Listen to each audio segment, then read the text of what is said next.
They want an immediate secure code to be entered, which is sent to the telecom.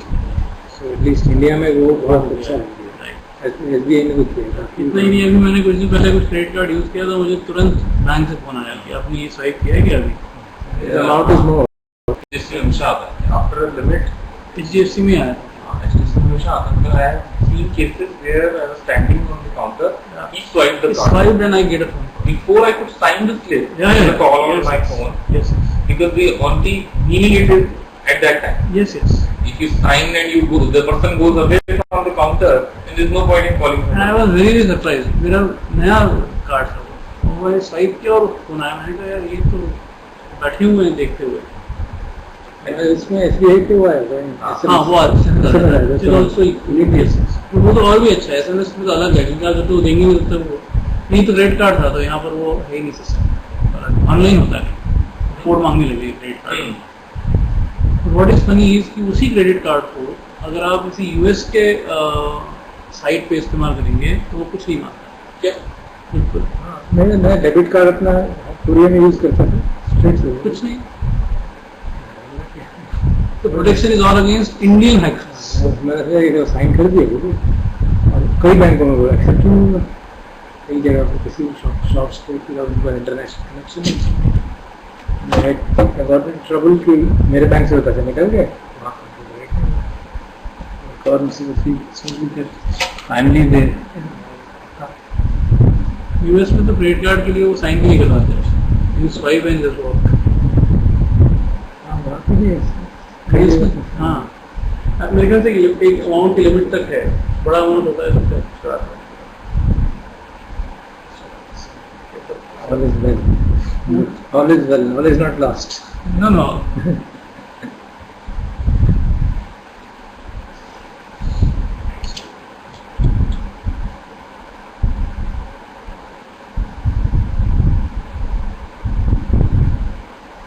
सभी लोग परिचय को होते हैं तो हम लोग इसमें ध्यान.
lectures last time. We got us the first lesson in this lesson.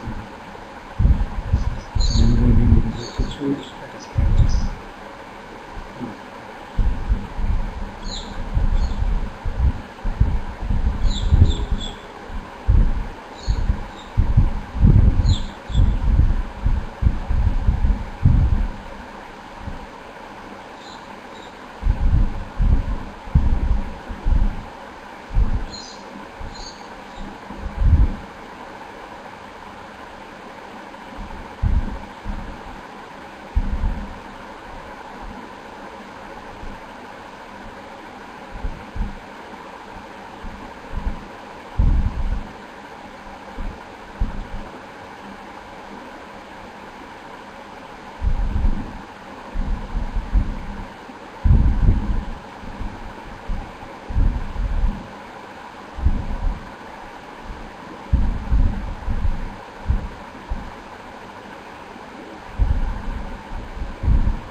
Remaining 5 verses of chapter 12. So, start.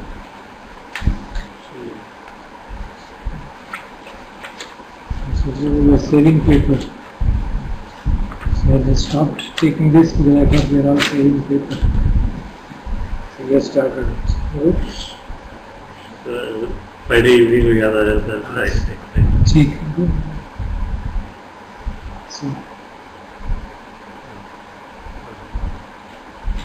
English वाला लिए, देवनागरी वाला नहीं लिया।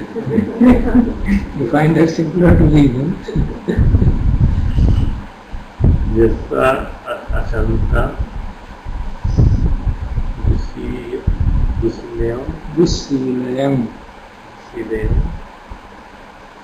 मालूवा कालमेव कथं करोति सो तत् अततानो यत् तथा न चियाति इच्छति यस्य अचन्ता दुस्सीलयम् मालुवा सालमिव चुमम् कथं तं करोति स तथा तत्थानं यथा न इच्छति करोति सो तत् अत्तानं, ये ऐसा करता है यथा न इच्छति दिशो, जैसे उससे द्वेष करने वाला कोई करता है। कौन ऐसा करता है? यस्य अचंता दुस्सीला, जिसका शील बहुत ही एक्सट्रीमली बैड है, उसकी मोरालिटी बहुत खराब है। और वो एनालॉजी क्या दी गई? मालुआ सालमिव अत्थातम। मालुआ होता है क्रीपर, साल है पेड़ है, ये क्रीपर होता है पेड़ के ऊपर फैंक जाता है, तो उस पेड़ को क्रश कर देते हैं, स्क्वीज कर देते हैं। So that is the analogy which is given, the metaphor, that one who is of extremely bad morality, he will do unto himself that thing, that harm which an enemy will wish to do to him, just like a creeper which spreads over a tree and eventually squeezes it out.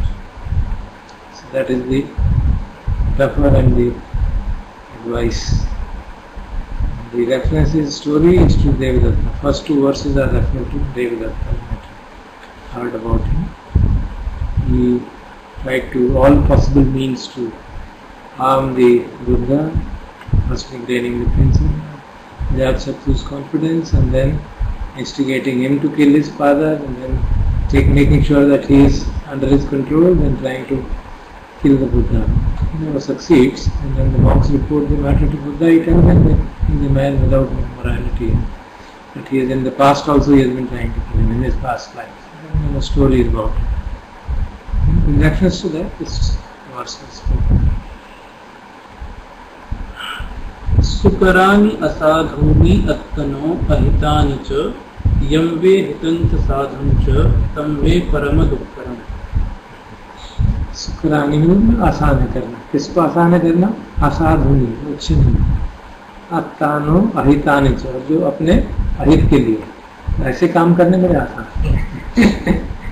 यम च हितं च साधुं च, और जो हित वाले हैं और अच्छे हैं, तम वे परम दुःखरम, उनको करना बहुत दुष्कर है, बहुत मुश्किल है। So easy done are those deeds which are wrong and harmful to oneself. What is beneficial and good, that is really most difficult to do. This again is the reference to Buddha, who tried to create so many difficulties, and it's a very humbling thing to notice that a perfectly enlightened one like Buddha could have a cousin of the kind who is constantly bothering him and constantly trying to hurt him. So this is one of the references given to a very subtle way in which he tried to create a schism in the Sangha by asking Buddha that new rules should be followed, to make the rules more strict so that they don't be in middle path or go to the extreme. So Buddha said that if anybody wants to follow them, let him follow, but I don't want to change them, and because this will be deviating from the middle path. So Buddha was very angry, and he tried to impress the other followers that see, he is being lax and he doesn't want to make a really good job of high class monks. And that some of the people got carried away and went with them. Then Sariputta and Moggallon went and told them what is the truth and explained to them the reasons, and then many of them came back. Some didn't come. And of course, then after quite some time, Devadatta was almost about to die. Then he realized and said he will come back to Buddha, but it was too late. So this verse has been spoken with reference to that situation, that to do good deeds and to be especially morally upright is tough, like doing harmful deeds, which essentially are harmful to ourselves, but we are not able to see it. They are easy to do. And of course, this verse has also become one of the contentious issues. This issue, not verse, the story about Devadatta, because if you read what he said, They mostly are being followed. they will see that they are being followed to some extent, even now. So there is a living only in the forest, there is a tradition which live in the forest, but then they go out. It's not only living in the forest. And to eat only alms food, that is mostly followed. Of course, the alms food is meant for going out. In some cases they don't go out, people come in the monastery and give. That much is taken, allowed. That kind of leeway is given.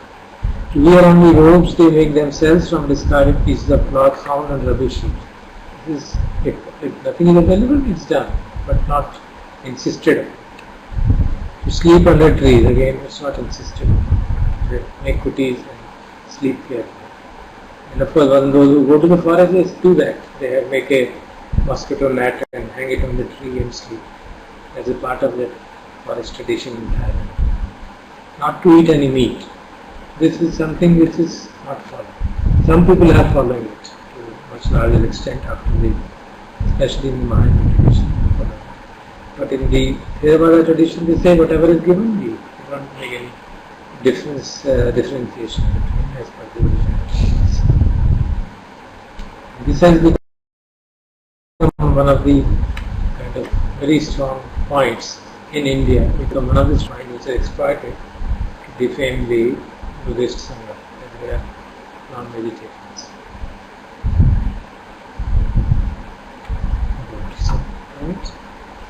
जो शासनम अरस्तम अरियानम ब्रह्मजीवितम पटिकोसति तुमेरो दिट्ठिं निताय पापितम फलानि कट्टकस्तेव अत्तघाताय पल्लति।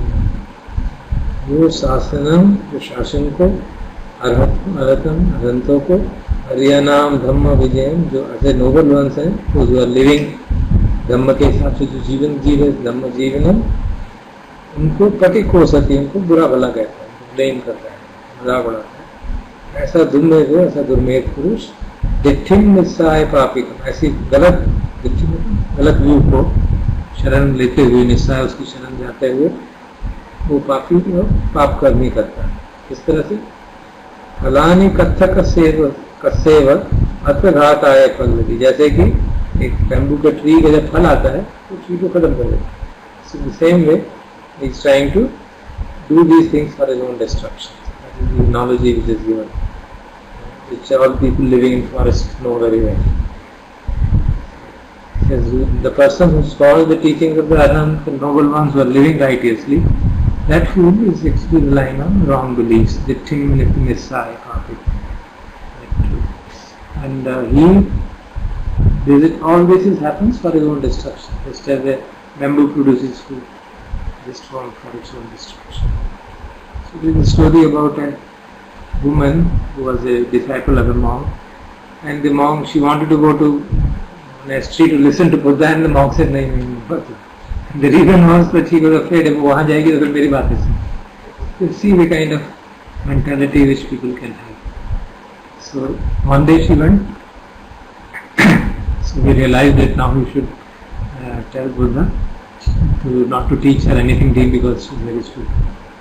So Buddha could figure out what was the motivation behind it, and then he scolded him and told him these words. वो अपना नुकसान कर रहे हो इस तरह के विचार बना के।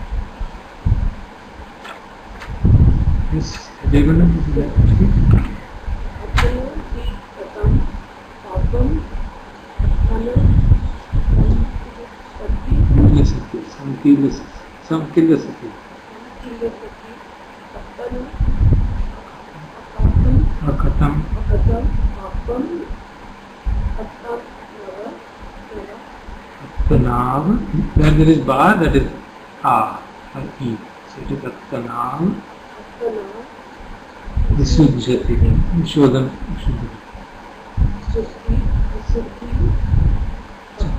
पच्चतम शीर्ष पच्चतम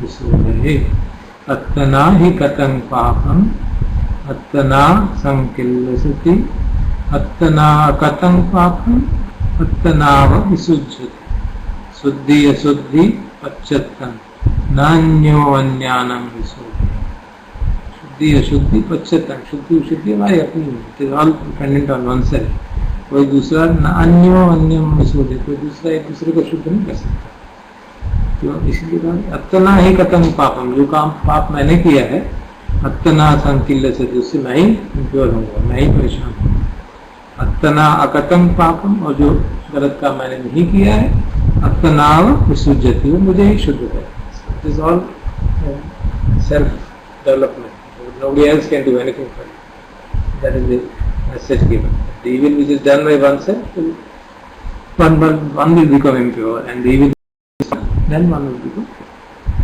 so there is a story about one of the disciples again similar to one story we had last time but with a different ending so this after spending a dry night in monastery observing precepts is going back in the morning and when he's going some thieves come and they see him and they are being followed chased by the cops so they throw all the material which they have thrown which they have stolen in front of him and run away so cops come and then beat them up कि तुमने चोरी की है some women who are going on the way they saw the whole incident they felt no he is not the person those thieves will run away and no one was let him go Buddha was told about this and then he replied that since Chulukwala was truly innocent, therefore he had nothing to fear.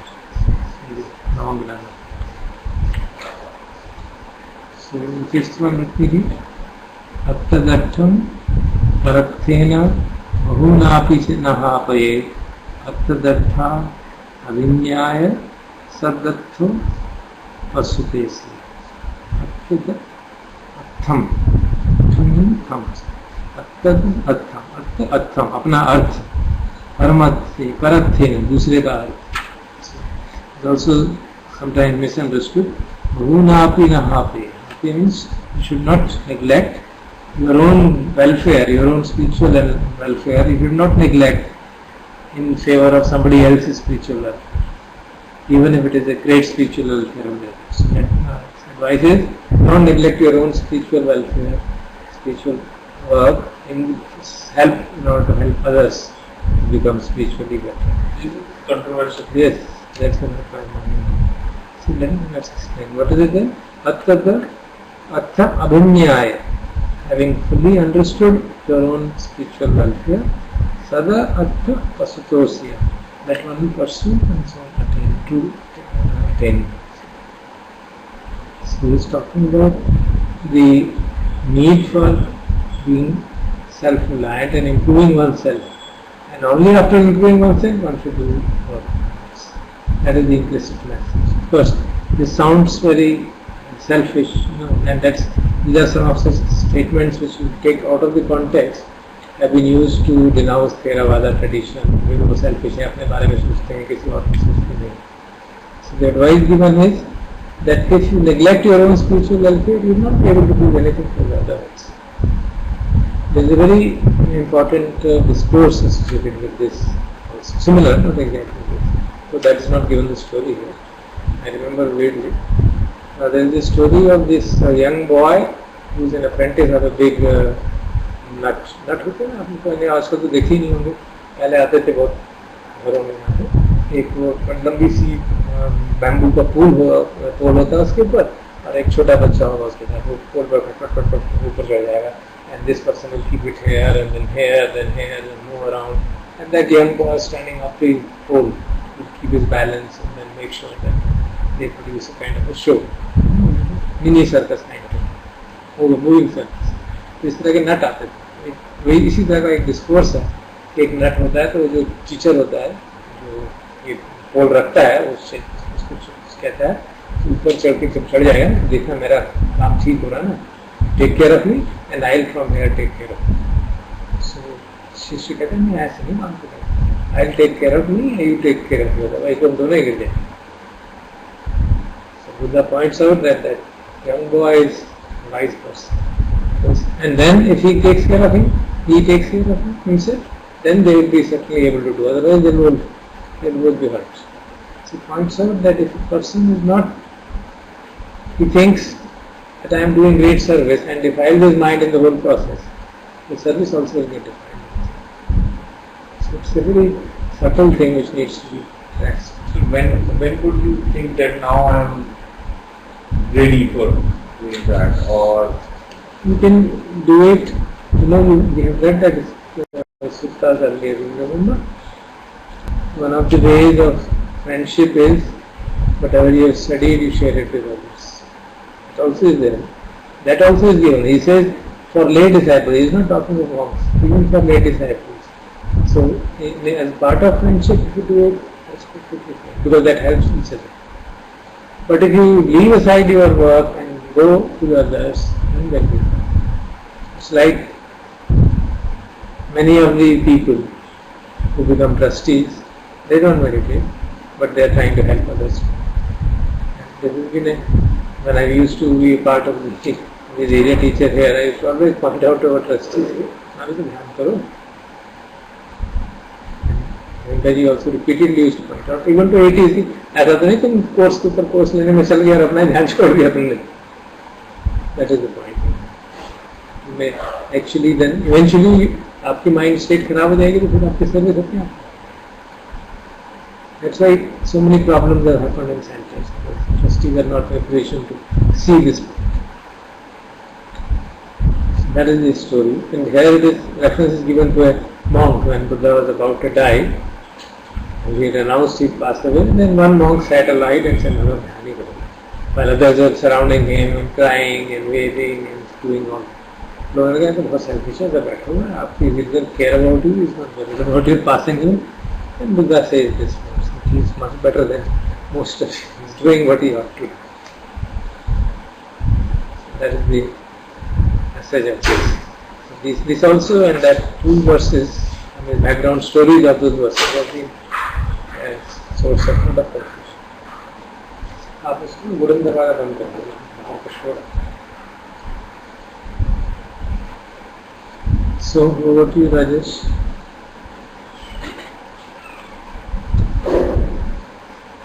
Last time we found out one chapter together, so I studied it.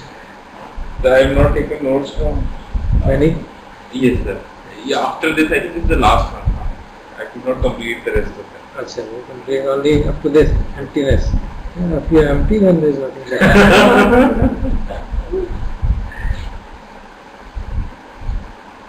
This language is very, very important actually from the householder's point of view. In our day-to-day interaction, हम कई बार कहते हैं ना, he is a nasty person. So we made that statement, and then personified a person, made a person out of it, made a person out of it. What would be a better alternative? He spoke nicely to me. So that particular event, you are then confining to a particular interaction. So these words, if you use it carefully and not use them carefully, they actually strengthen the self-view.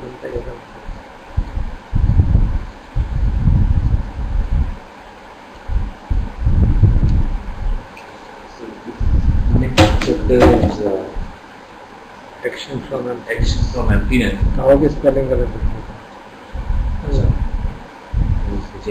Sweet.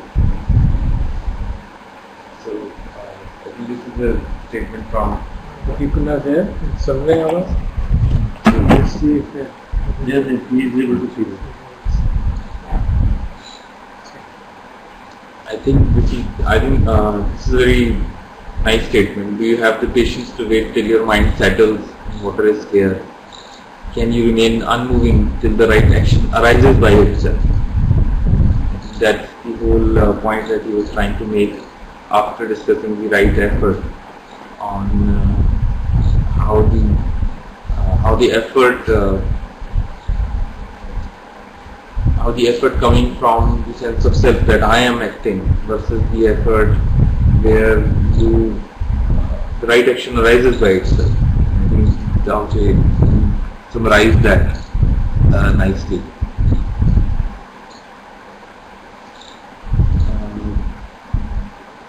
So I think these are all difficult to comprehend stuff where we talk about the action being performed but still not acting out of.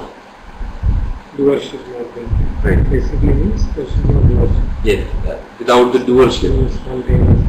It's very difficult to comprehend. But yes, We all have such experience. we do so. There's no need to explain it. But we all have experience. When we do some job or work with great joy, you don't have to think who's doing it, who's not. But that many times that those glimpses are there, and then suddenly I comes in. I come. Because we are not mindful. When we become mindful, then it can be something immediate. So when we point our practice outside of now, which means that we want to try to achieve something, we want to try to act on something, it assumes the direction and agenda of that pointing. So it basically becomes the agenda of where we are trying to go rather than be in the now. And to be in the now, there is no preparation that is required. So, this has been the this has been one of the topics that we have been discussing, whether there is any preparation required or any progress required to reach to some of these points. He does say that there is all the preparations or all the actions that we are trying to do, they have an agenda. They are trying to take you from now to that point, but there is no preparation required for now, and now does not require any groundwork. It requires to enter the present moment on its own terms. And many times I think he does mention different words to describe living in the now. They could be courage, he mentions surrender, and he mentions faith. All of these terms are basically trying to point out that if we that all the motives that we have, the agenda that we have, where we are trying to take a direction out of the now, if you to stop those in your mind or to give up, not stop those, to give up those and be in the now is not easy. It requires faith, courage, surrender, and I have personally found that this is very iterative. You can't do this for bigger items. As soon as you are faced with huge turbulences of life, it's not possible to give up. It's not. But in the moments of relatively calm, and if we try to be observant and try to be present in the moment, we still see there are uncomfortable texture of the mind, and it's much easier to give up that and to say, I don't need to put my energy into it and just surrender there. And there, because lot of is not at stake, it's easy to do that. You require less courage there, but you can see that even in those moments, once you do that, it does give you the it does not, rather than saying that, it does not make you inactive. It does not make you inactive. It does not make you passive. It does not make you doormat. It actually brings new energy into you, and once you start to see that, then you can start to have more faith in it. Otherwise, intellectually, if we think, then we always get bound by this intellectual understanding that if all these things are complete surrender. If you don't want to change now, then what is it? What is it that I'm going to do? And that if we try to if we try to resolve that intellectually, I don't think we can. At least I have not been able to do that, because that can either come from inaction, that I'm fed up with it, so that's why I'm not acting, or intellectually it is very difficult unless one sees that yes, all the energy that I'm trying to put in the resisting to the now is actually not useful. It's not required. As soon as I stop doing it, it's the natural process that comes in, and that's nothing to fear about. We simply fear that we will get doormat there. That's what I think. It's very iterative. You have to start with small eclipses and then see that get faith in it by seeing it and how it works. So, is there anything you want to? So he does mention that many of these things come from our unconscious patterns. So we have our conditioning in our lifetime, and that creates unconscious patterns. And those unconscious patterns actually give rise to a lot of the actions that we are doing. They're not coming from what it appears to be self. They're coming from our unconscious patterns, and recognizing that will take us to the point that actually they were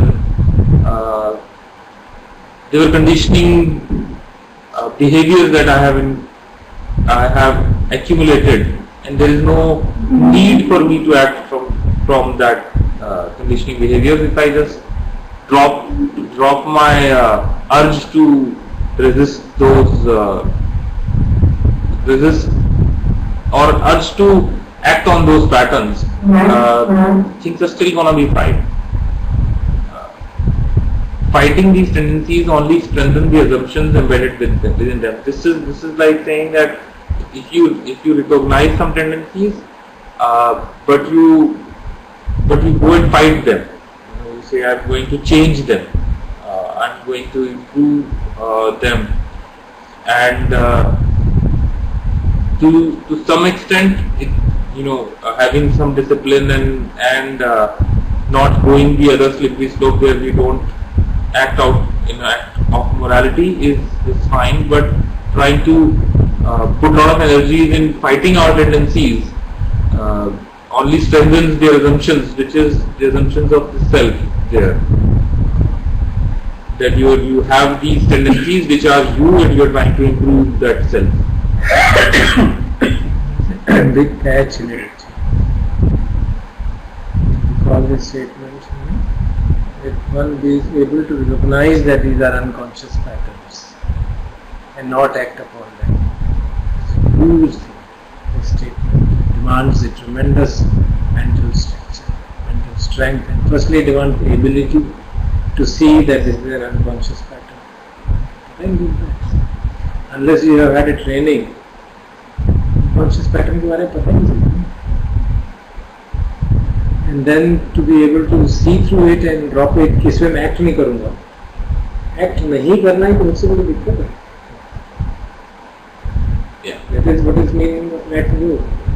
But that happen if you see that as the reality and you get caught over the thought, you can't do it. This is where training is needed. अंदर जो हमारे deep rooted anushaya clay जैसे गोविंद गढ़ी कहते हैं, anushaya clay जो अंदर बैठे हैं, हैबिट पैटर्न्स, वो बहुत ही सटल चीज है. Because this has been the issue with the so long as Veda class. But basic, they are not able to see कि आसान नहीं है. अब जिसने कर लिया उसको लगता ही नहीं है. तो सर्वदत्त महाराज थे या रमना महर्षि की तो बात ही अलग थी. Then they are not able to see कि इनको क्यों नहीं समझ में आ रही. समझ में यूँ नहीं आ रही कि ये पॉइंट पकड़ा नहीं गया. ये तुम्हारा पैटर्न है, इसको क्यों एक्ट करते हो? ये होने रहा है ना अंदर से. is a one-time phenomena कि एक sudden outburst होना वाला ये पता चल गया मेरा. Also, both stories. It is obviously a phenomena is a quantum phenomena kind of thing, but it will happen only with sufficient training. I don't know. Except for certain people who are really who have done that work in the past life. I usually put it like that. जैसे एक आप तराजू लेते हैं ना, so this analogy I used to give in science and management एक तरफ 100 kilo का वजन रखा हुआ है और दूसरी तरफ आप 1-1 ग्राम डाल रहे हैं, तराजू तो हिलेगी नहीं ना. आप डालेंगे 1-1 ग्राम, एक दिन आएगा वो 99.99 ग्राम होगा, तो अभी कम है तो ऐसी रहेगी. जैसे ही आपने 1 ग्राम और ज्यादा वो तराजू नहीं जाएगा, तो आप कह सकते हैं तो पुराना सारा काम तो वेस्ट था. उसका कुछ हुआ ही नहीं. Preparation for the transition, and this is very, very crucial because I have personally seen through this how the subconscious patterns can catch hold of you and totally overwhelm your intellect and totally overwhelm your character. Very, very far. So this point you should be aware of. Example was that we keep saying this fact that Buddha's teaching is not consistent, that he says something to someone and something else to someone. I feel that this actually follows from the fact that there is no unconscious pattern from which he speaks. It's not that he has a script. Because if you see, there are not necessarily gurus, but people who have an intellectual theory or position, which is, if you ask me whether it is conscious or unconscious, it's a pattern. And they will keep repeating the same thing to everybody. So a real teacher has to be inconsistent because he is in the moment responding to the person in front, not out of any unconscious. Not out of any thought. Yes, right. Because there is nothing which he has not done. Exactly. It is action from emptiness. It's all directly coming from, I mean, of course he mentions about this Paritya Samutpad and arising of these teachings. He is just sitting and taking it arising. And then he doesn't repeat the same way. Even Paritya Samutpad, as I mentioned, he repeats, he says sometime 12 links, sometime 8 links, so look at that, he's not a philosopher. He's not making a philosophy with a neat structure and you get hold of that structure and you can't get out of it. But he recognizes where people get trapped. And that's why both the things are given simultaneously. There is an evolutionary work also and there is a abiding in now. Language, that point he has brought out very nicely. I think we need to recall that in the complaining that we read it out.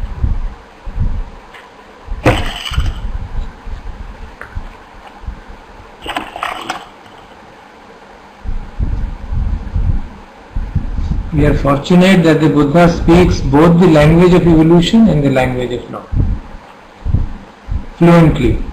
But the two views are really oil and water. Some practitioners are able to easily move across views without much disruption. Others are too much invested in Buddhism, mainly only one thing, and they have to leave Buddhism in order to hear the alternative languages. You can get trapped. So that's a very important point. And another very important point which he has made, I don't know whether I read it out last time, about this anicca. See beautifully how he says, yes, I am evolving, becoming more patient, steady and centered, and yes, it is working. The view paradoxically reinforces the sense of self that loves to perceive change but refuses to abide within it. Everything is changing in the body and mind except the I that perceives the fact, because the sense of I is a conceptual idea and concepts don't change. It's a very important thought, which we should really see through that. So, you always say, I am changing, I am becoming better and better. We presume that I is same. So, language में फर्क है ना. But we have to say, when you speak, we can say that, being aware. ये language है, इसमें I कोई नहीं है जो improve हो रहा है. बदल रहा है तब कुछ प्रतीक्षण. अभी मैं बुरे से बुरा थॉट आ जाएगा, अभी बुरे से अच्छा थॉट आ जाएगा. So we can just see these things are arising and passing away. Don't take them personally. So then we act out of emptiness.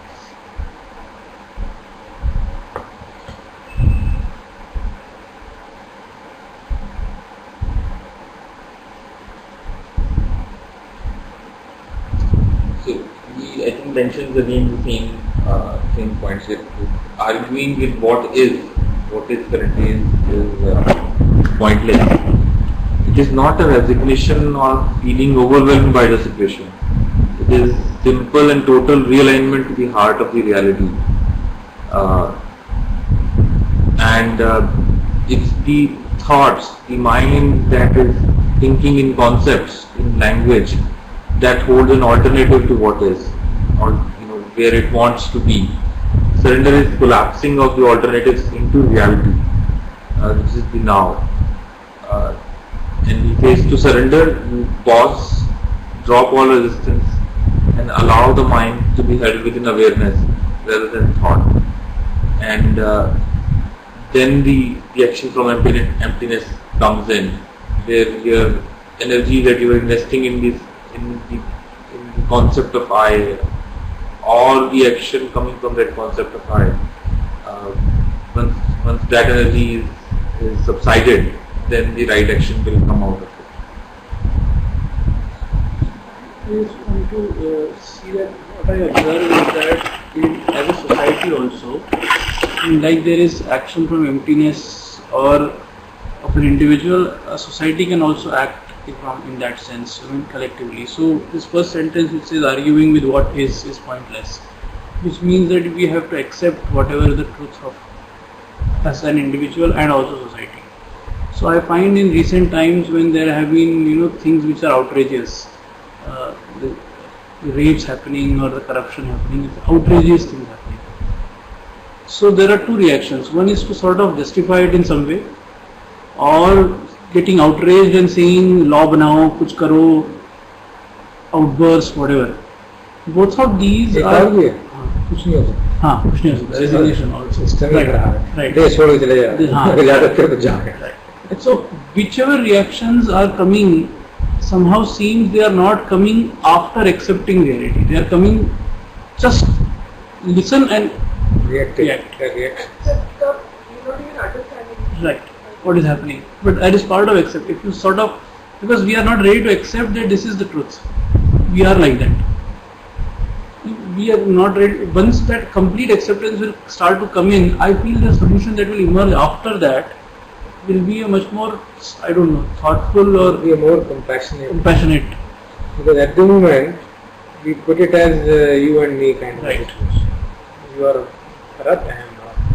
You are cheating, you are violent. So that is the fundamental thought in this whole idea of pointing out evil and good people. And I think I mentioned to you once. Yes, David Law had written a beautiful article on 9/11, Axis of Evil, and he had written. You have to read the article also. Then I came to know about it and what it is. Wonderful article on how, and even Ajahn Sumedho points out so beautifully in his talk given after that we have all identified evil in one place, one person. We think that they are all these Islamic terrorists or the kind of excess of evil which should be destroyed. But the mindset which thinks that evil should be destroyed is not much different from the mindset which did what we call as an evil. And this will only produce action and action interminably. It will never end. Gandhi has this, somebody has said, eye for an eye makes the whole world blind or whatever. That very first chapter, we read that. Nahi vere na verani samanti mokkhavachana avere ne samanti esa dhammo sananti. You cannot beat it. It is the eternal law. Animosity cannot be overcome by animosity, whatever you may do. So that is the fact, and that when you see the situation and react to it and not accept it, then obviously it is done out of aversion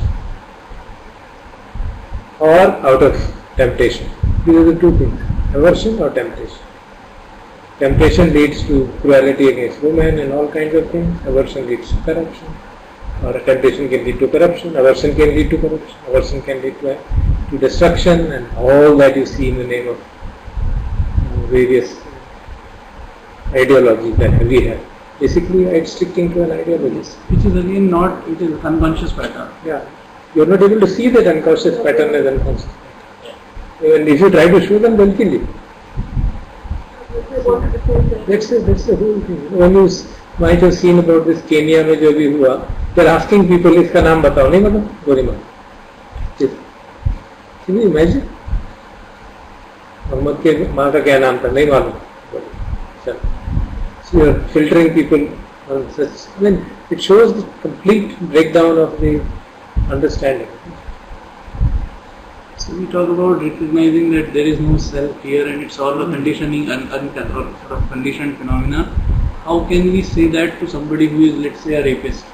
It is so difficult to say that that person is a response of his situation. In this book, in that language chapter, I read it out to you yesterday. In language chapter, there is an example given of a person who had kind of understood abiding in now, and the anatta in his own way he has understood. So he worked in their hospice, and once he went to the ward, he told the guy who was what is there? There's nobody dying, there's no death. What are you worried about? You have to enjoy yourself, there is no dying. he fired him. Get lost.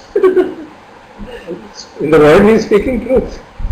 Yeah, but I think he's conceptualized it rather He than is understand it. putting it in from the book on Advaita which he has read and understood apparently.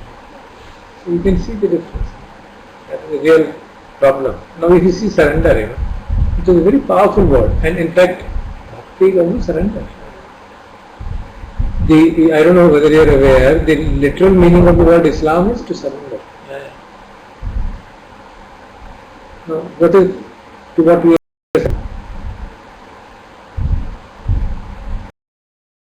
in reality, God, when you do a little bit of distortion in surrender, you have all kinds of things which you see.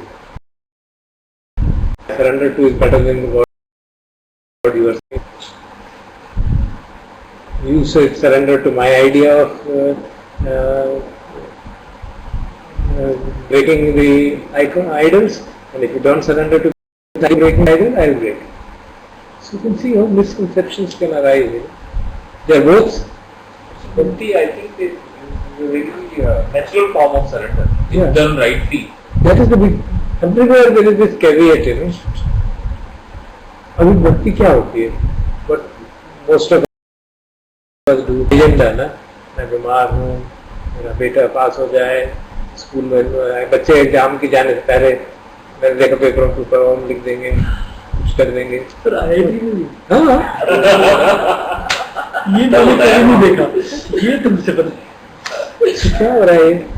ओम साई राम लिख देंगे, कुछ लिख देंगे. स्कूलों में मुझे बात कर देना. हाँ, स्कूलों वाले तो और भी great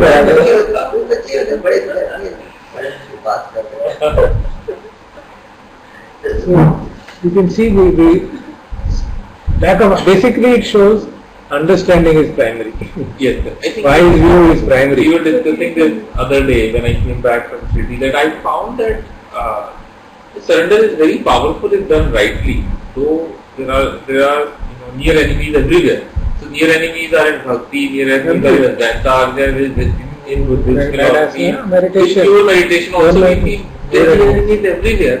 But if we see that if we understand these things correctly, they are all the core of them seems very similar, because I found that there were a lot of people who may have come there for asking something or with an agenda, but you could see people who had pure surrender also.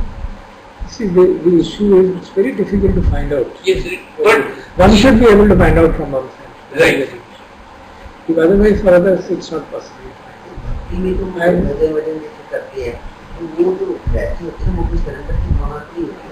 Although they are mostly it is an escape from reality. It's an escape from reality. It is not facing the reality.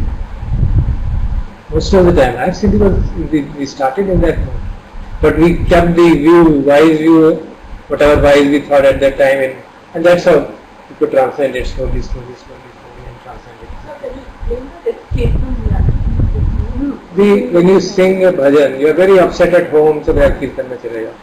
तो भजन बज रहा है, तो बज रहा है, the mind gets absorbed in the sound, in the thought, and just forgets the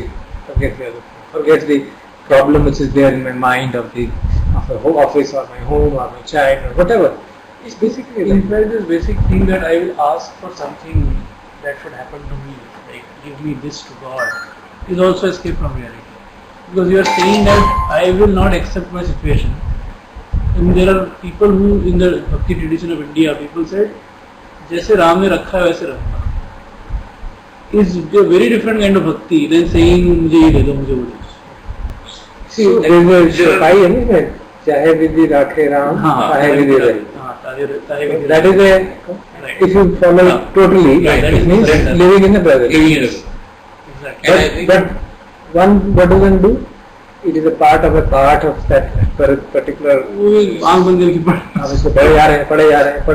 और उसको अगर हम with the right understanding there comes there also. I think there also with right understanding So the core thing is of right understanding. As I told you, there is that there was that. अब उसके बाद आपको पहले भी वो बता चुका हूँ स्वामी शरणानंद के बारे में.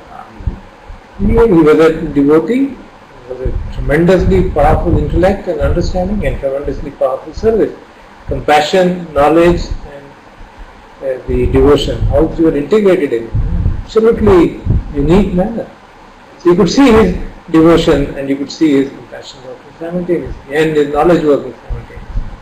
You read and listen to his discourses.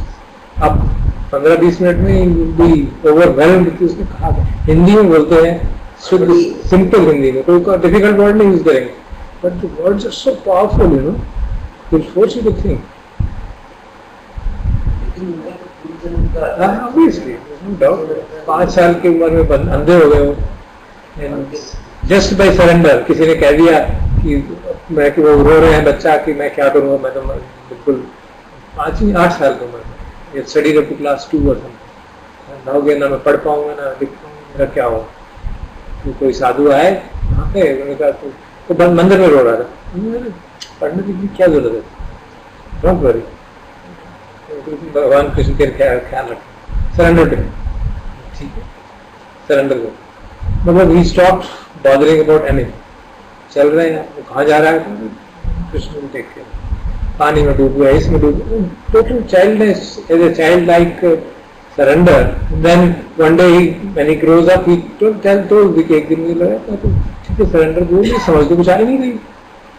तो फिर कोई साधु आ गए. See, I mean, how can it happen that you get a teacher, a blind boy getting a teacher automatically? And he says, knowledge की किताब हो रहा है, मैं वो पढ़ूंगा क्या, सब लोग बड़ी बड़ी ज्ञान की बातें करते हैं, साधु लोग मुझे पता ही नहीं. ऐसे थोड़ा होता है. बैठ जाते चुपचाप बैठ जाए एक अपने आप. Suddenly he gets the knowledge and then he gives talks which normal people will find it. समझ गए एक करके बोला. For a talk of his, there was उनके बाद में एक डिसाइपल थी साइकोलॉजी की प्रोफेसर. वो एक टॉक को धीरे धीरे समझाया करती. Explanations of the talk. This is what पूरा सरेंडर. निष्काम भक्ति है. निष्काम 99.99% शिरडी के साईं बाबा मोस्ट पॉपुलर क्यों है? बिकॉज उनमें पावर थी. He had got that mistake power. लोग जो आते थे वो उनको जो कहते थे वो हो जाता था. That's why he is so popular. It's a huge set of people going there. But the way he lived, I was reading his biography. It was complete surrender. Yeah. He was a complete fakir. Complete surrender. He was Bhakta, and though people revere him so much, when you read his biography, when he was angry, he would shout and give गालियाँ देते थे and all that, because he was. I don't think he was living for being recognized or self ही नहीं था ना. self था ही नहीं ना. इनके शरणानंद जी को बताते थे कि वो कपड़े ही नहीं पहनते थे. वो अल्लाह तो मैं क्या करूँगा भाई, पहन मुझे पहनना ही नहीं आता. तो जो उनकी डिसाइपल्स आएंगे तो देखो हमको बुरा लगता, पहन लो ना, मुझे सब पहना दो. पहन लिए एक लुंगी पहन के बैठे। So I think Yeah, right. I think who's the doctor? You said Swami Shuddhananda. Sarnanand. Sarnanand. He had 24 heart attacks. डॉक्टरों ने देखना छोड़ दिया। 24. हार्ट अटैक हो जाता लेट जाते थे, चलो भाई आ गया टाइम। जस्ट उनका वो what we used to call is मूक सत्संग, which I think was essentially being observant of what is happening inside the world. He said सत्संग करना है तो असली सत्संग मूक सत्संग, चुपचाप बैठो देखो क्या हो। He didn't speak about seeing vibrations or sensations, but just lie down and surrender and be observed क्या हो रहा है। तो उसको हार्ट अटैक हो गया, लेट गए।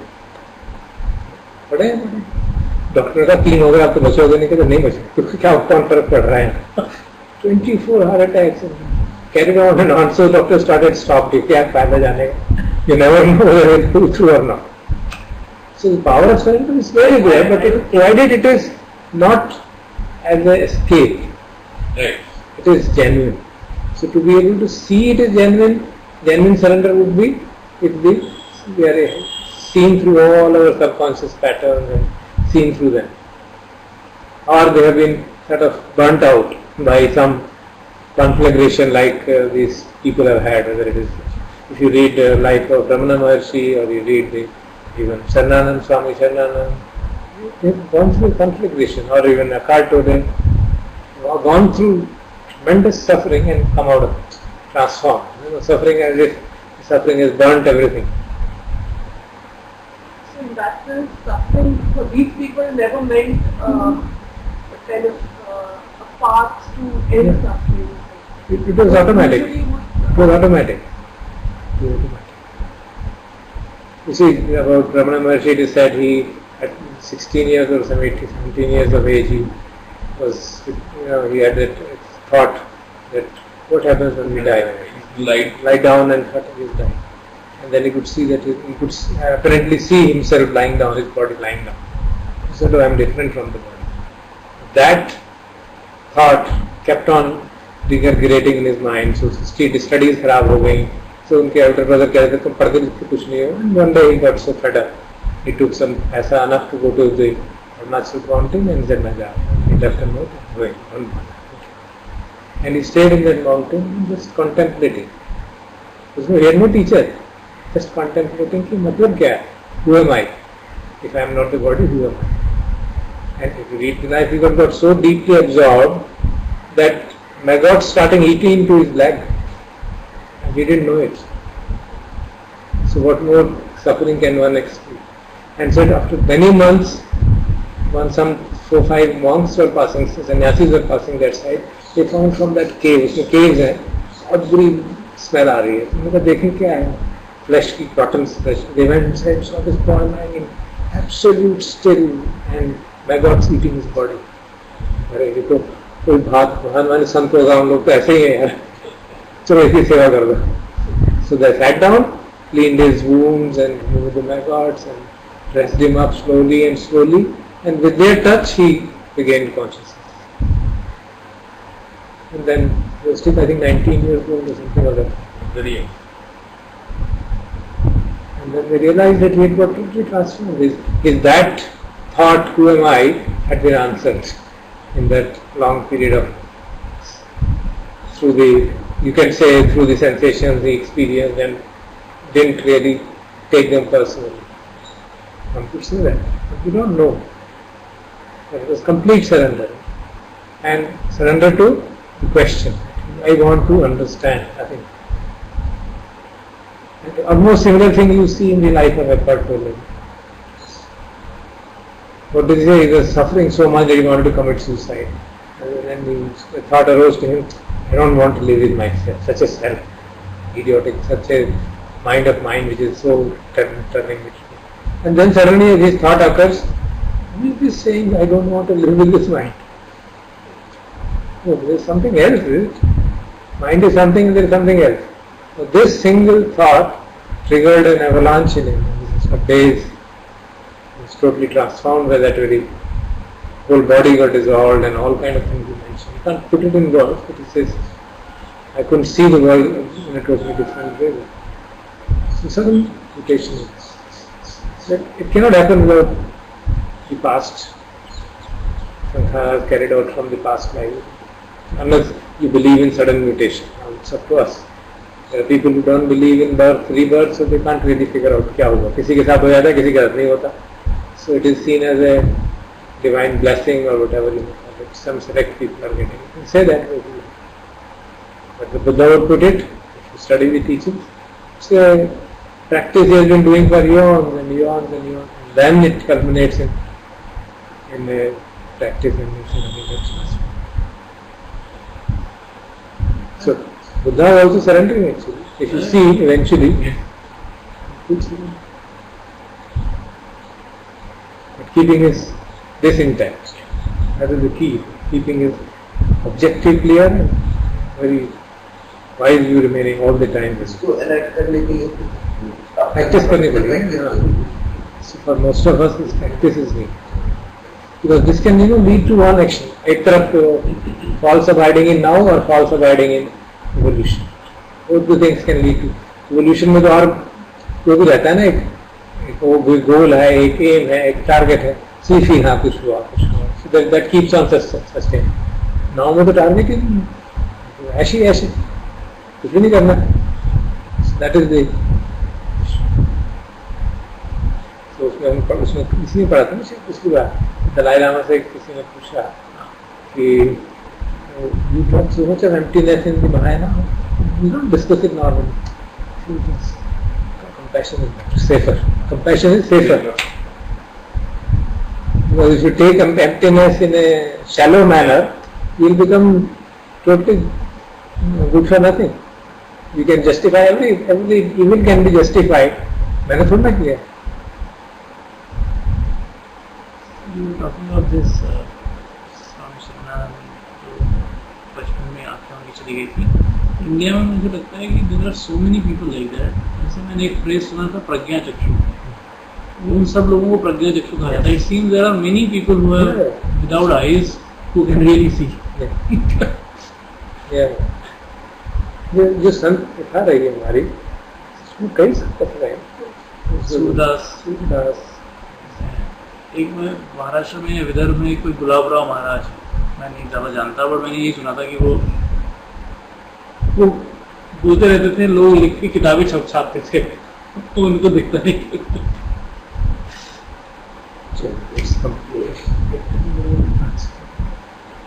So Shailesh had a question when you were discussing how do you recognize right action.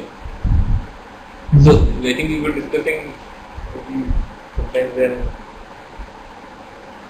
So maybe I don't know. Shailesh, do you remember what context you were asking this question?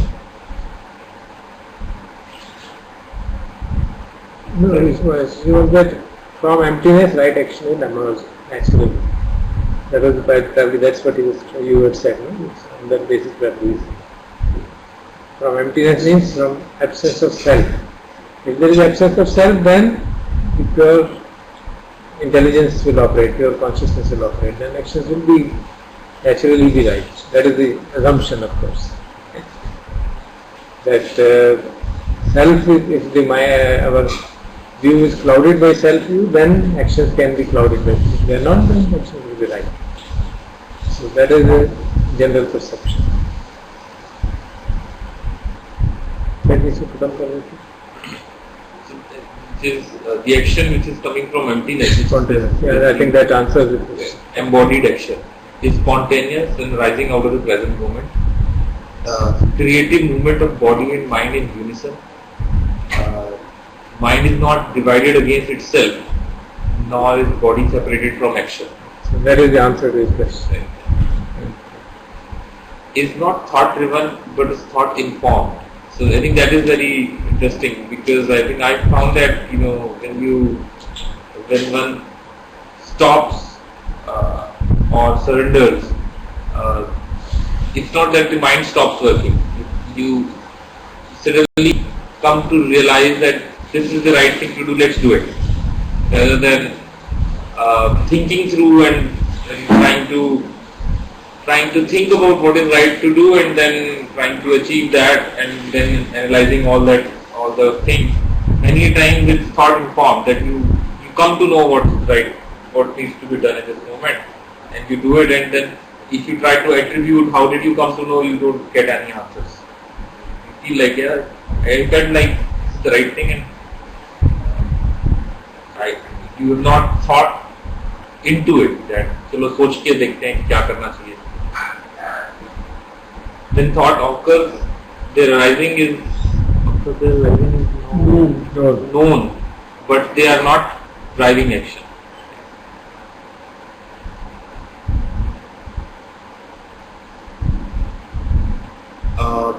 He mentions three characteristics of the embodied action. One is the non-goal oriented action, which means normally we are not as interested in action as where the action leads. Because we are more interested in where the action leads than doing the action. That is goal oriented. Action leaves neither the process nor the product behind. The non-goal oriented action is where we are putting equally what the process versus where we are trying to go. Is the intersection of vertical and horizontal. We neither forget what we are doing nor become tied to that exclusive result. I think this is a different way of describing that we don't leave the process or the journey in view of the goal. The action is not ours, but passes through the connected goal of life, allowing the whole to use the action rather than the action to be the product of me. So here, all those Vedantic principles are also come in. Basically, the interconnectedness of existence. Right. My view is this: Yeah. there is no me, no I. We are all interconnected. And we can easily see that. We have discussed it earlier also. Yeah. Even our intelligence is not really ours. So many people have contributed to it. So the body is not ours. Then action, how can action be mine? It's the result of so many people contributing, and then even if it is action done by me only, their contributions are obviously. It's because we don't see it in that sense. We're so caught up in the self view. वहाँ का influence जो हो रहा है हम देखते हैं. So that is the importance of wise. To be able to see it. So if you are meditating and again thinking I am meditating and it is because of me only, while we read it in the verse, just to be seen in that sense. Both the things are simultaneous. There is the evolutionary language, there is the noun. So you have to see and be able to, for a monk, there is only one language. For a householder, there are two languages. That makes the task difficult. Because you have to interact in a world and then. But I think that even for a monk, there are both the languages. For them, he has also to interact with other people. So during meditation retreat, probably you can say you have one. That's true. Second characteristic is action with integrity. And he says integrity is more expansive, more broader than the moral stance. Morality is generally ego-driven and judgmental. When we are morally bound, we refuse to acknowledge any emotion or thought or behavior that does not fit the perfect ethical model we envision. But integrity is spontaneous and it arises from immediacy. It's right there. It's not coming from some model or some philosophy or some ethical concept that we are trying to follow. And actions coming from integrity are based on non-harm because they are based on seeing the whole of the moment, interconnectedness, rather than my interpretation of what is needed. It's non-apologetic or defensive, but is upright, transparent, and free of paranoia.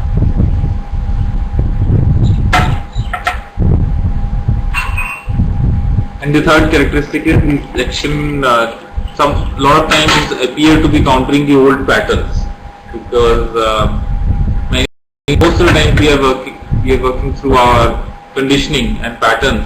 So many of times they appear to be countering old patterns. So body is the antenna for dissension. Tuning into it reveals struggle, fear, and disharmony.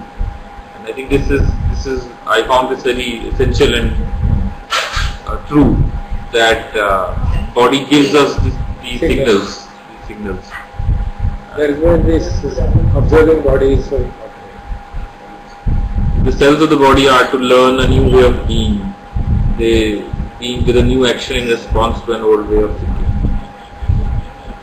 This is not acting from belief or willful effort, because willpower is based upon selection and aversion, that I want to do this and I don't want to have that. He takes the example of walking meditation. When you're doing walking meditation, what does it feel? Are we walking through the mind or rather than with the mind? So I think he was trying to say that if we are doing meditation, where we are saying I am meditating and I am looking at the mind, and I am looking at how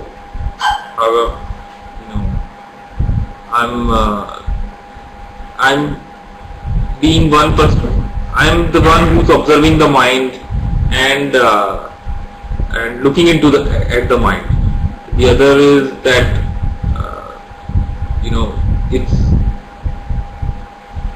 it's there everywhere. It's very expansive, and you are just walking without this sense of I going through the mind. I think both पहले मैंने notes बनाए थे. I'm forgetting. He's talking of where you're talking of walking meditation, and I can see. Basically, when we do walking meditation in a structured manner, then we have pre-planned. किस तरह से चलना है, ये पाँव पहले उठेगा, दूसरा उठेगा, देखूंगा. So the pre-planned structure, and then you are walking and being observed. Otherwise, you just do it naturally. Right. I can just read that. An exercise that accesses this new perspective is walking through the mind rather than with the mind. When we are walking down the street, instead of mulling over thoughts as we walk through the thoughts as they arise. Like a fog, let whatever we are thinking be the mist around us and walk right through it. The energetic center of the walking moves from the brain to the midsection of the body. This walking exercise empowers the body and releases mind-controlled action. So read it again from the edition. Yeah. Can I read a little before that also, so this is not a matter of acting from our beliefs or willful effort. Willpower cannot sustain itself because it is based upon selection and aversion. Embodied action is the opening of a new perspective beyond the limitation of mind-based action and is not a selective process. When we only know action that originates from mind, our energy can only move in accordance with that perspective, and the energy flows in one direction only. When conditions change, we are left in fear. Embodied action moves and perceives from a deeper source where the previous conditioning is not denied or avoided. It simply becomes irrelevant from this new perspective. Now, an exercise that accesses this new perspective is walking through the mind rather than with the mind. When we are walking down the street, instead of mulling over thoughts as we walk through the thoughts as they arise. Basic meditation. Yeah. The basic idea. He actually takes the walking meditation example multiple times. He actually teaches also. I find personally also that is, for us it is quite useful. Walking meditation is extremely useful because it integrates you with the day-to-day life directly. So in Thai tradition, for example, we have 1 hour sitting, 1 hour always. We don't do only. So in the retreat also, you see that. So I think this is the last slide on the action from emptiness. The wise action is not an internal dialogue about what I should do, but a subtle inclination about what is appropriate to do. And it's a vital, intuitive feeling more than a spoken word. See, Gandhiji also had some thought on this. I think if you read that. He said that, he used to say that I sit with a prayer or teaching a breakfast. And then he would say, I hear the voice of the Lord or whatever, conscience, and then whatever it says, I do. Yeah. So, but then he used to put a caveat. लोगों ने पूछा हम भी ऐसे करते हैं. This is just the caveat. What is the caveat? Your mind should be pure. Then only you will listen to the voice of conscience. Otherwise you will listen something else. You listen to your own pattern. Subconscious mind's activities will come to the surface. That is the catch, right? In surrender also that is the catch. You surrender and then the first thing to come will be subconscious. You will not be able to see it if you are not wise enough and if you are not take care of it. तो उसमें जो caution की जरूरत है ना वहाँ पे बहुत caution की जरूरत है. मैंने देखा कि गीता में जो कर्म वाला हिस्सा है शुरू में वो कहते हैं कि निष्काम कर्म करने से चित्त शुद्धि होती है. That is what is sort of set up as the That is the starting. Yeah, starting It should be not the attachment to the final goal. And not only that, it should also be altruistic. Actually, वो भी गलत interpretation में आती है निष्काम कर्म की कि मैं तो करोड़पति बनना चाहता है इसकी कोई बात नहीं लेकिन मैं उसकी कोई अटैचमेंट नहीं है उसके प्रति. That can be that's not what the meaning is. So, if there is any questions, we can Creation take question, evolution versus now discussion. So getting angry with daily rate pace and trying to change law is evolution, and so it's okay or not? No, it's not. Evolution versus now is from the meditative position, not from the point of view of responding to a situation. Responding to a situation is always from the now. You can't respond from living it.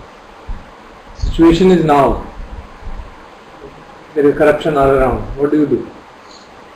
As he pointed out, one option is ऐसा ही होता रहेगा, कुछ नहीं कर सकते. दूसरा option है छोड़ के चले जाओ, बहुत परेशानी है.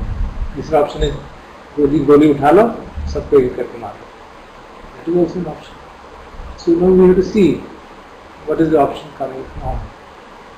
So it has to come from understanding and then first accepting that this is the state of the society. And if you meditate deeply, you will see all these things which are happening there. Their roots are lying in the mental defilements, craving and aversion of different kind. Which roots are lying in understanding that I am an entity. Now it depends where do you want to handle it. So first thing would be when you accept the now, that you don't create aversion towards it. You don't say सारे politicians चोर हैं, सबके सब पूजा. There is a big problem with our friends in Arvind Kejriwal. सारे ही चोर हैं मत कहो. Don't say that. Because if you say सारे ही चोर हैं तो तुम भी उनमें आ गए ना. You can't take up this whole topic. सारे पुराने चोर हैं. जो मैं बन जाऊँगा. It's like a statement. मुझे include कर देना. It's a statement, you know, that this Gödel pointed out of this Russell's paradox. That I am an Indian, I say all Indians are thieves, all Indians are liars. How do you come to that? So acceptance would mean you accept that the phenomena which are present in the society, they are in latent form present in humans. I also have greed, I also have aversion, and it is a manifestation of that. So we should try and see how to handle it at whatever level we can handle. वहाँ पर एक तत्वमसी, I think what is there outside is the knee also. They are those Mahavakyas. That you are that. Tattva means you are that. एक और भी होता है जिसमें होता है कि the qualities that I see outside, they are all latent in me also. I don't know what that. I am Brahmosmi. I read somewhere that the qualities that I see outside in the world are latent with, or they are all latent in me also. I don't know what exactly. It must be something. So seen action has to emerge from a stable mind. Then from a stable mind, a correct action. That is the basic.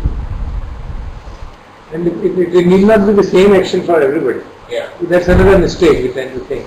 That everybody should go and sit at Damla Maidan or everybody should do that. There are other ways of handling things. Depending on what you think.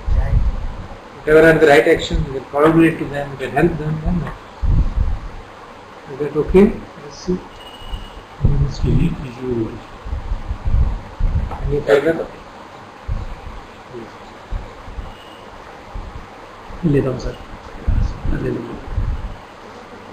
मेरे को जमाना बिल्कुल छोड़ दिया है आप लोग. Yeah, that's correct, but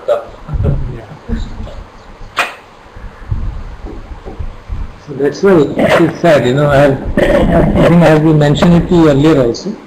I have seen many of my friends from IIT Delhi, IIT Kanpur specifically, and other institutions, motivated by the great zeal to do good. Delhi University, young idealistic people after their MA, PhD, BTech, PhD, going now we'll do some social work. Many of them, they wait. And at least in 2 or 3 of them I know, very good work was done for many years. Some in field of education, some in field of rural development. And then, because the all actions are coming from I, the success of the actions led to disintegration of it. Eventually it came to who will get the credit for the success which you have got. Because actions were coming from I. And broke apart. They became people who had lived together in a forest for 8 years, like brothers, refused to see each other now. मैंने कोई मुझे PPHD की history बता रहा था, Yeah. वो सब break हो गया, पूरा मूवमेंट खत्म हो गया. ये जो था Hoshangabad science teaching project, Hoshangabad science Eklavya, यहाँ Eklavya is not done by Satgopal. तो उसमें हो गया ना. अनिल सतगोपाल ही आए थे हमारे पास, we take over. See saw this, आपको शंका ने बताया भी था मैंने. अनिल सतगोपाल जी का जो तो उनको वहाँ से निकाल दिया था. So what survived because वो anti-apartheid movement in South Africa. No, so for example, in our country, I know Ramakrishna Mission has survived 100 years because they have that root. They are doing huge amount of social service. They do so much great social service in silently in so many parts of the country. So ये भी कि not each individual would be bereft of I. No, obviously not. But I am saying that they have that idea, na, that practice service is done with that attitude. It is not taken personally. So when the monks of Ramakrishna order do it, the chances of their not taking it personally apparently have been much larger. There have been problems there also. I know of some interpersonal problems and in appointment of the chairman of the trust. Up to that order I know because we are interacting with some monks closely. These things happen. Of course, human tendency is there, but by and large, they have survived 100-year organization. A larger idea is It has survived. Unlike these which broke apart in 10 years, 5 years, 8 years. I had gone to Vishnupur where I met जो साथी जो एक दूसरे के बिल्कुल जुड़वा कहे जाते थे, just are not willing to see each other, accusing each other of political ambitions and what not. So have you been involved with Chinmaya Mission also? Have you seen Yes, them? I have seen them in close quarters and I have seen the disruption. Disruption बहुत heavy हुआ था. वो स्वामी जी के चिन्मय जिंदगी का रहते ही हो गया था. But he was wise enough, he didn't make an issue of it. Really wise. उनके जो स्वामी दयानंद सरस्वती उनके first best disciple थे, who was equally erudite and trained by him, he broke apart. I remember he had written a letter because my part magazine आती थी. What Daya is doing is my work. What is the problem with you? Very good. What they are doing is? It's the same work which we are doing, which I want to do. You do. Why should we take it as a competition? ये कहाँ से आ गया? He feels better. What was the reason for that? I don't know. Internal. Probably there must be who will be the next and next. This kind of things have happened everywhere. Yeah, I think he's very old. He's alive. He's very old. Then, Yeah, he must be very old. I'm talking about 80s, early 80s, when I used to go to discourse of Swami Dayananda. I've attended Swami Dayananda Saraswati discourse also.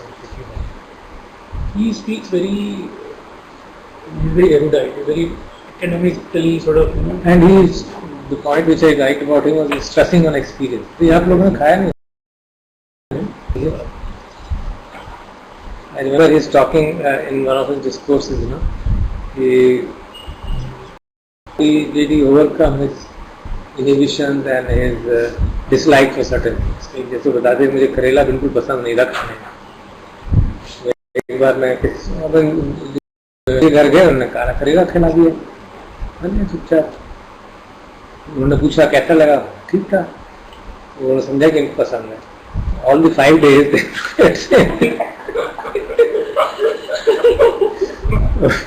वो कहते थे मेरी तो साधना अच्छी होगी, बहुत बढ़िया हुआ। And by the end of 5 days, I was free from aversion to Karela. I liked it so much. Similarly, noise he mentioned कि जैसे बर्तन नीचे गिर जाता है ना, तो noise होता है तो मुझे बहुत बुरा लगता है। So once I said कि training I am supposed to be not the body, not the mind, why the hell? She said I practice like this. गिलास लिया और गिराया, गुस्सा आया, फिर 5 मिनट बाद फिर उठाया फिर गिराया, and I practice like this days and days and days. Till mind refused to do. That is equally valid practice.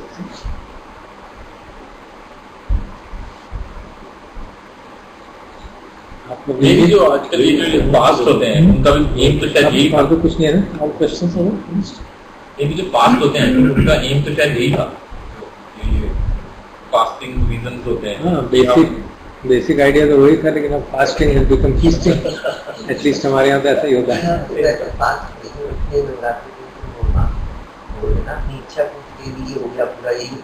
ये भी वो भी है, दूसरा उसका हेल्थ पर्सपेक्टिव भी है, nothing wrong in having health perspective. वो भी है, कहीं वो डिवोशन की बात है, देयर सो मेनी पर्सपेक्टिव्स।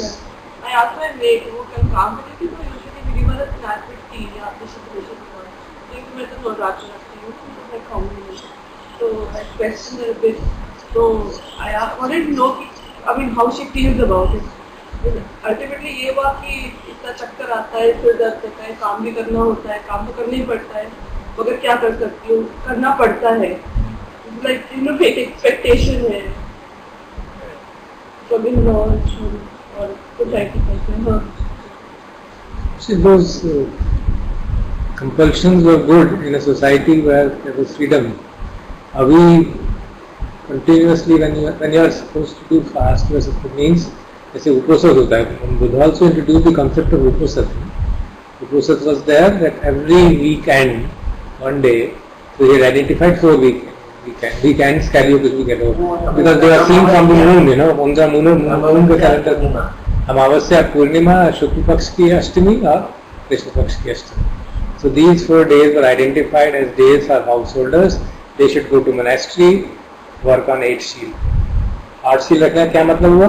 तो आफ्टरनून के बाद खाना नहीं खाएंगे, उतना फास्टिंग भी हो गया. And but they are not just fasting, they are sitting in monastery, they are listening to dhamma, practising, being in that environment. This has been a tradition in most Buddhist countries even now. अब वो उन 8 दिनों के हिसाब से नहीं जाता, weekend पे चले जाते हैं, संडे जैसे सैटरडे संडे, वो उसमें अब छुट्टी ना, सब लोग नौकरी पे हैं. It's not like ancient time that people are free to do what they wanted to do. So they go still and become take Shilas from a monk and stay there for 1 day, 2 days, and practice it.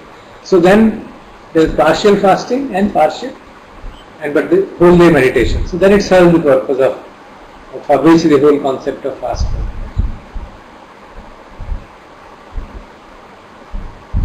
Now there are 2 extremes. Either you fast because society wants you to, or you don't follow anything.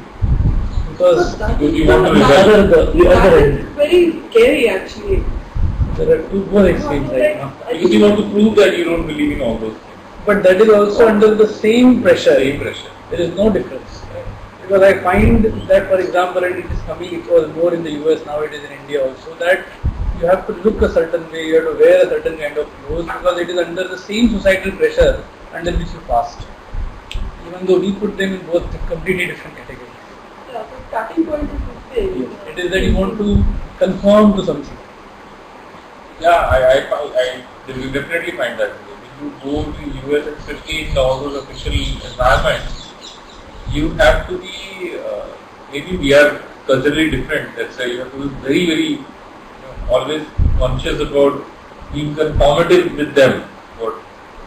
Not only with us, so I saw a very interesting example once in US. I was at some tourist place where there is something called prom night or something. School end, there is some party where you are supposed to pair up with a guy is supposed to pair up with a girl, and school event, do whatever you like.